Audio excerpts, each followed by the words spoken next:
as a main architect of what we now know in the 21st century as bluegrass. Tony Rice helped lay that modern foundation, took what had originally been kind of portrayed as bluegrass and updated it, changed it for his own sort of purpose, but also kept it accessible for guitar players like me, made it interesting for kids like me, and but just as an influence on the music as a whole, to kind of describe him as just a good guitar player is kind of limiting. He was such a nice, sweet guy. I mean, he had such a gentle spirit, and it was really warm and kind and very intelligent and funny, kind of silly in a way. I got to record a duet with him. I made an album of all duets with. I was fortunate to do that with a lot of my guitar heroes. And I just remember the night that we got together in a studio in Asheville, and just thinking, Tony Rice drove 3.5 hours to come hang out with me, and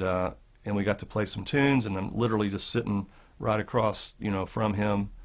and we just did a lot of talking and a lot of playing, and there wasn't a lot of talk about what we would play. We would just sort of call some tunes and go, and it felt really, non-professional. It was just an opportunity to kind of capture a moment with a guy like that was really casual, and it was sort of work, but that's part of what we have here, especially in the world of bluegrass, when it's a tight-knit community,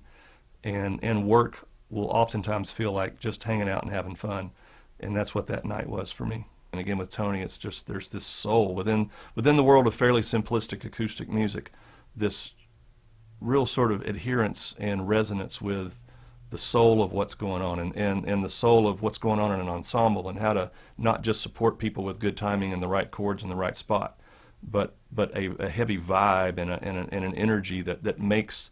everything better. He brings the best out of everybody else, and that's what I want to do. And also realize that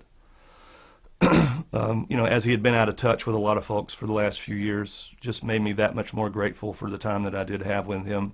and that's what sort of continues to kind of resonate, is just really just a lot of thankfulness. The main thing I love about Port Tobacco, in putting this song together for this project, and listening to lots of songs and knowing all these songs in the first place, but just trying to figure out what's one song that sort of captures the essence, which is sort of impossible with a guy like Tony Rice. But with Port Tobacco, you have a real string band kind of energy that's progressive, that involves more sort of traditional jazz changes in the main head, and then there's this sort of blowing section over A minor and sort of D major, and it's at the end of the day still there's this sort of essence of this bluegrass kind of energy. So to me, it kind of captured, at least for the scope of Tony's guitar playing, this sort of balance of, to me, what is something that I really love in his playing, which is this heart and soul from more of a traditional perspective, with this avant-garde kind of looking forward, sort of almost jazz kind of sensibility. And I love the thought of those two things kind of existing